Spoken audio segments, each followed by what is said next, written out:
दैनिक Chhattisgarh channel देखना शुरू कर चुके हैं आप और छत्तीसगढ़ प्रदेश की आज की तमाम सभी महत्वपूर्ण बड़ी खबरों की शुरुआत जय जोहार और नमस्कार के साथ। छत्तीसगढ़ में अब एक बार फिर से जनगणना का दौर यहां पर शुरू होने वाला है, जिसकी तैयारी शुरू हो चुकी है। जहां प्रदेश में अब 1.5 साल बाद यहां पर पता चलने वाला है कि जनगणना में तकरीबन 3.25 करोड़ के आसपास आबादी अब पहुँचाई जा सकती है। दरअसल केंद्र सरकार के ऐलान के बाद प्रदेश में जनगणना की तैयारी होने लगी है, जहाँ प्रदेश में सितंबर तक ये काम प्रारंभ हो जाएगा। तकरीबन 1.5 साल में पूरा होने की संभावना है। ये जनगणना आकलन है कि राज्य की आबादी तकरीबन 3 करोड़ 25 लाख हो गई होगी। सबसे ज़्यादा उत्सुकता डिजिटल गिनती यानी कि बस्तर खासकर अबूझमाड़ में ऐसे लोगों की गिनती और इस बार जनगणना के नए फॉर्मेट में जाति के कॉलम के रहने या न रहने को लेकर भी काफ़ी चर्चा का विषय बना हुआ है। सबसे पहले घरों की लिस्टिंग होगी और इसके 4 से 5 महीने बाद लोगों की गिनती स्टार्ट होगी। डिजिटल जनगणना में कितना अमला होगा इसका आकलन किया जा रहा है। जनगणना में भी अलग अलग तरह के वार्डों का फॉर्मेट भी अपनाया जाता है और इसके अनुसार ही गणकों की संख्या तय होती है। पहले उन्हें इसकी ट्रेनिंग दी जाती है और साल 2021 में जनगणना के लिए कोविड-19 की वजह से अगस्त 2019 में ब्रेक लग गया था। पहले राज्य में जनगणना कराने का जिम्मा वरिष्ठ IAS ऑफिसर रजत कुमार को जनगणना निदेशक बनाकर सौंपा गया था और उन्होंने भी इस पर अपना कार्य प्रारंभ कर दिया था। कांकेर के माकड़ी और रायपुर के संतोषी नगर में पायलट प्रोजेक्ट के रूप में इसका ट्रायल भी हो चुका था। छत्तीसगढ़ में 7 लाख युवाओं को जो है भाजपाई बनाने का मिशन जो है भाजपा ने तय किया है, जहां युवा मोर्चा को इसकी जिम्मेदारी सौंपी गई है। आज से ये सदस्यता अभियान की शुरुआत होने जा रही है। भारतीय जनता युवा मोर्चा के प्रदेश अध्यक्ष रवि भगत ने कहा कि बीजेपी के सदस्यता अभियान में मोर्चा को 7 लाख सदस्य बनाने का लक्ष्य मिला है। इसके लिए भाजयुमों को हर जिला में भाजपा संगठन के मंडल से हर 5 बूथ में 200 सदस्य बनाए जाने की योजना है। युवा मोर्चा को यूथ के बीच सदस्यता अभियान को हिट करने की जिम्मेदारी सौंपी गई है। रविवार को रायपुर के भाजपा कार्यालय में रवि भगत ने बताया कि महासदस्यता अभियान 2 सितंबर से 30 अक्टूबर 2024 तक चलेगा। भाजयुमो के प्रदेश अध्यक्ष भगत ने बताया कि प्रथम चरण में प्रत्येक बूथों में सदस्य बनाए जाएंगे। दूसरे चरण में ग्राम, वार्ड, मोहल्ला, विश्वविद्यालय और महाविद्यालय में सदस्यता अभियान चलाया जाएगा। हर जिला इकाइयों को सदस्यता का लक्ष्य प्रदान किया जाएगा, जिसमें हम 5 लाख का लक्ष्य लेकर आगे बढ़कर 7 लाख सदस्य बनाने की ओर आगे बढ़ेंगे। भगत ने कहा कि ये सदस्यता अभियान युवाओं को जोड़कर सशक्त भारत बनाने में सहायक सिद्ध होगा। सदस्यता अभियान में एक मिस्ड कॉल नंबर दिया जाएगा, जहां पर एक लिंक मैसेज के रूप में प्राप्त होगा और इसके बाद एक मैसेज आएगा जिसमें सदस्यता क्रमांक यहां पर होने वाला है। दुर्ग जिले में स्वाइन फ्लू से लगातार तीसरी मौत का मामला सामने आ रहा है, जहां हर दिन मरीजों की संख्या में इजाफा देखने को मिल रहा है। अब आंकड़ा लगातार बढ़ता जा रहा है। 20 दिन में तकरीबन 23 नए एक्टिव केसेस मिल चुके हैं। छत्तीसगढ़ में दुर्ग जिले में स्वाइन फ्लू से तीसरी मौत हो चुकी है। बताया जा रहा है कि 20 दिन के भीतर स्वाइन फ्लू से तकरीबन 23 मरीज मिल चुके हैं। स्वास्थ्य विभाग की बीमारी को लेकर अलर्ट मोड पर है। सभी मरीजों की ट्रैवल हिस्ट्री तलाशी जा रही है, जहाँ मिली जानकारी के मुताबिक 31 अगस्त को सेक्टर 4 निवासी एक व्यक्ति की मौत हो गई, जिससे पहले सेक्टर 5 और कुम्हारी निवासी 2 बुजुर्गों की स्वाइन फ्लू की वजह से जान चली गई थी।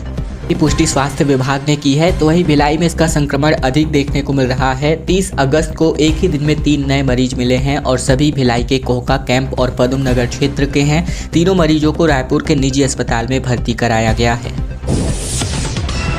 छत्तीसगढ़ में नृत्य प्रस्तुति के लिए हेमा मालिनी दुर्ग आने वाली हैं, जहां रायगढ़ आने वाली हैं, जहां चक्रधर सम्मान समारोह में 7 पद्मश्री कलाकारों की अपनी परफॉर्मेंस होगी। दरअसल बात करें तो छत्तीसगढ़ के रायगढ़ जिले में 7 से लेकर 16 सितंबर तक 39वें चक्रधर सम्मान समारोह का आयोजन किया जाएगा और इसमें शुरुआत पद्मश्री हेमा मालिनी के नृत्य नाटिका राधा रास बिहारी से होगी। तकरीबन 10 दिनों तक चलने वाले इस समारोह का समापन रामलीला मैदान में डॉक्टर कुमार विश्वास के कविता पाठ से होगी। बता दें रविवार को कलेक्टर कार्तिकेय गोयल और SP दिव्यांग पटेल ने CM हाउस पहुंचकर मुख्यमंत्री विष्णुदेव साय को शामिल होने का आमंत्रण दिया और इस कला महोत्सव की तैयारी पूर्ण हो चुकी है। नामचीन कलाकार अपने हुनर के प्रदर्शन के लिए रायगढ़ पहुंचने वाले हैं। चक्रधर सम्मान समारोह को लेकर कला मंच में जगत में अपनी एक विशिष्ट पहचान है। पद्मश्री से सम्मानित 7 कलाकार यहाँ पर अपनी प्रस्तुति देने वाले हैं, जिसमें हेमा मालिनी, रामलाल बरेट, साथ ही पद्मश्री कुमारी देवयानी, पद्मश्री डॉक्टर भारती बंधु, साथ ही पद्मश्री अनुज शर्मा, सुरेंद्र दुबे और पद्मश्री रजना गौहर यहाँ पर अपनी जो है कला की प्रस्तुति यहाँ पर देने वाली हैं। इसके अलावा बता दें कि ये सम्मान समारोह तकरीबन प्रत्येक जो है प्रदेश में प्रत्येक लोगों के घरों तक यहाँ पर अपनी आवाज़ पहुँचाने में सक्षम है, क्योंकि 7 पद्मश्री कलाकारों की यहाँ पर परफॉर्मेंस होने वाली है।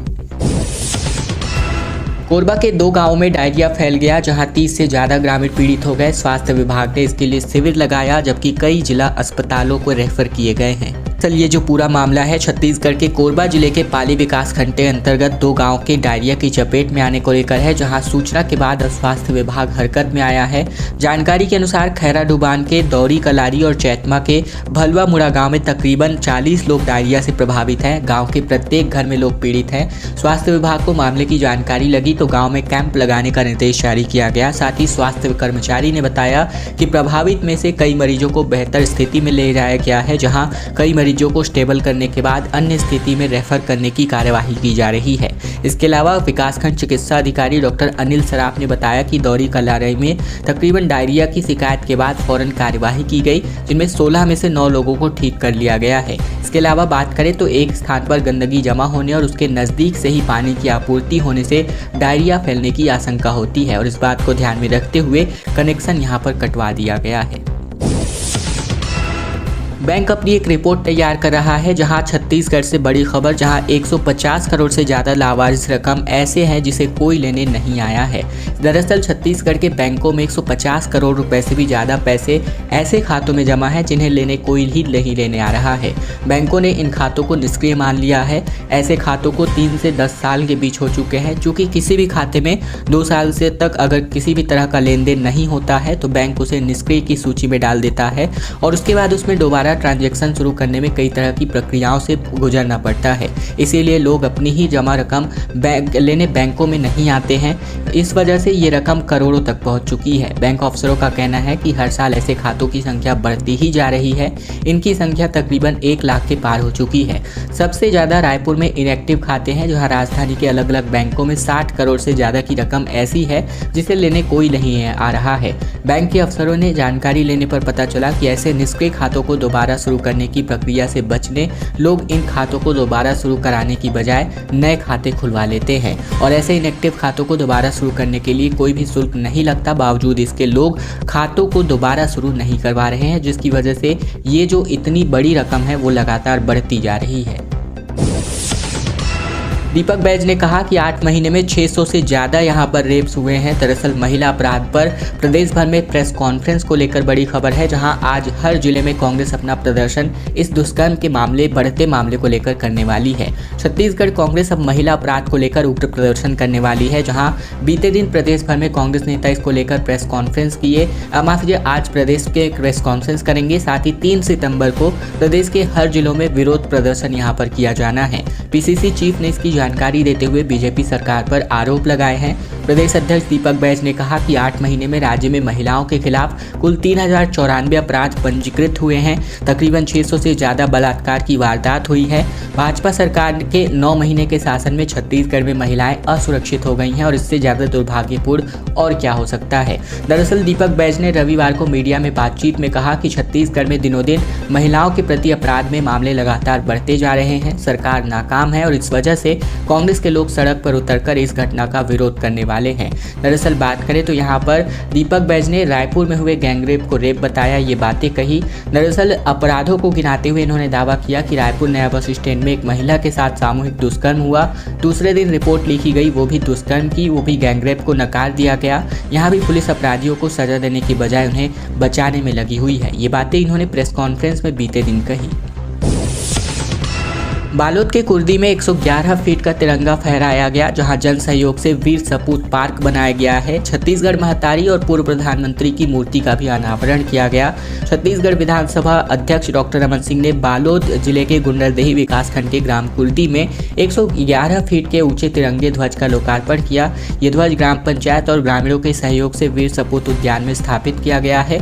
इस अवसर पर उन्होंने उद्यान परिसर में छत्तीसगढ़ महतारी और भारत रत्न पूर्व प्रधानमंत्री अटल बिहारी वाजपेयी की मूर्तियों का अनावरण भी किया।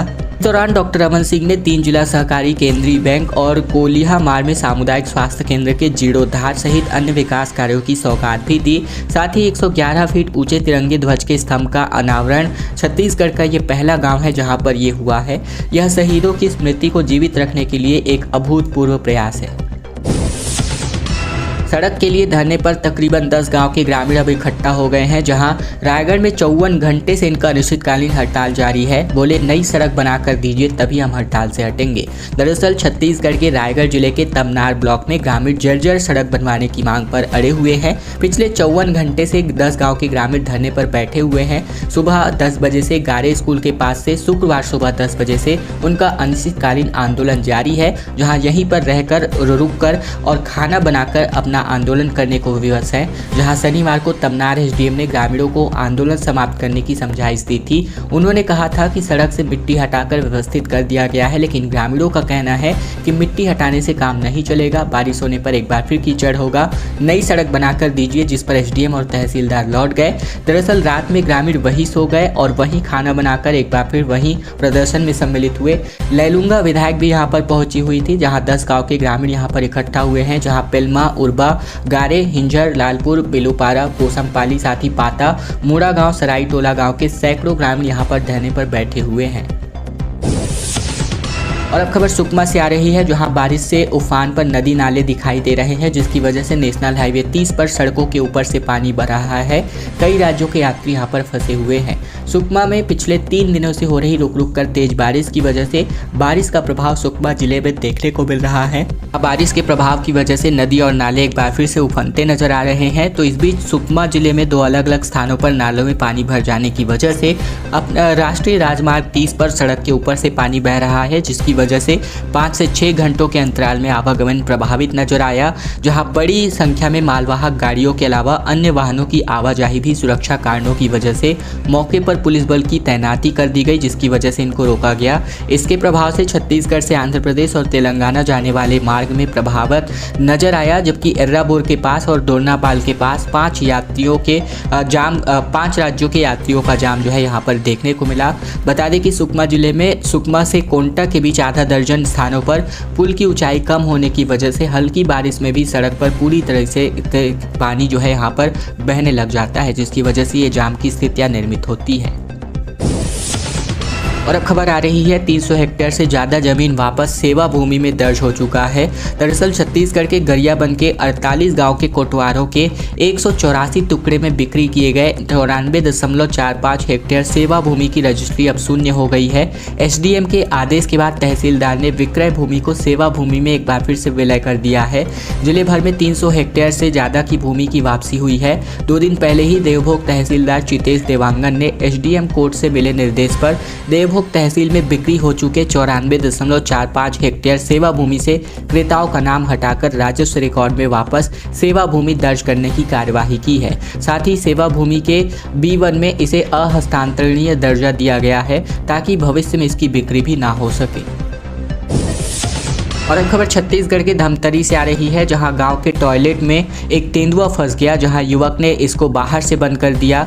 वन विभाग ने रेस्क्यू करके जंगल में इसको वापस छोड़ दिया है। छत्तीसगढ़ के धमतरी जिले में एक गांव में उस वक्त खलबली मच गई जब एक तेंदुआ शौचालय में जा घुसा। इस दौरान शौचालय जा रहे युवक ने शौचालय का दरवाजा बंद कर दिया बाहर से, जिसके बाद वन विभाग की टीम तेंदुए को रेस्क्यू कर जंगल में छोड़ने पहुंची। साथ ही ग्राम परसाबुड़ा में ग्रामीण अपने शौचालय में शौच के लिए जा ही रहा था। इसके पहले युवक शौचालय के अंदर जाता एक तेंदुआ अचानक से आया और वो शौचालय में घुस गया। इतने में युवक ने साहस और चतुराई दिखाई, जिसके बाद शौचालय का दरवाजा बाहर से बंद कर दिया गया और इसके बाद वन विभाग और पुलिस को इसकी सूचना दी गई। गांव के आसपास ये लगातार तेंदुआ घूम रहा था पिछले कुछ दिनों से, जिसके कारण लोग डरे भी हुए थे। रविवार को जब तेंदुआ शौचालय में घुसा तो दहशत और ज्यादा बढ़ गई। वन विभाग की टीम ने मौके पर पहुंचकर रेस्क्यू के लिए पहले ग्रामीण को 1 किलोमीटर दूर तक रखा। इसके बाद वन विभाग की टीम ने शौचालय के ऊपर से जाल फेंक कर तेंदुए को पकड़ा।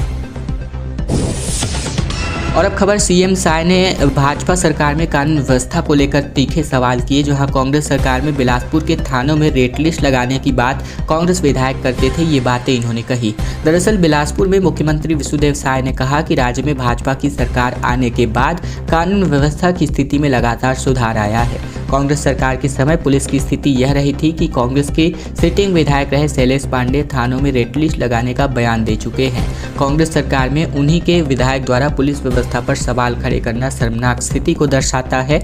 मुख्यमंत्री साय ने बीते दिन न्यायधानी बिलासपुर में अटल बिहारी वाजपेयी विश्वविद्यालय के दीक्षांत समारोह में शामिल होने पहुंचे थे, जहां इस दौरान उन्होंने पत्रकारों से बातचीत की और उनसे राज्य की कानून व्यवस्था को लेकर सवाल किए। तब उन्होंने ये जवाब प्रस्तुत किया। खबरों का सिलसिला बस यही तक का था। अगर आपको यह वीडियो पसंद आया है तो वीडियो को लाइक करना बिल्कुल मत भूलिएगा। चैनल पर अगर आप अभी भी नए हैं तो चैनल को जरूर सब्सक्राइब कर लीजिएगा, ताकि प्रतिदिन की महत्वपूर्ण खबरें, छत्तीसगढ़ के समाचार लगातार हम आप तक रोजाना ठीक इसी प्रकार पहुंचा सके। तो चैनल जरूर सब्सक्राइब कीजिएगा।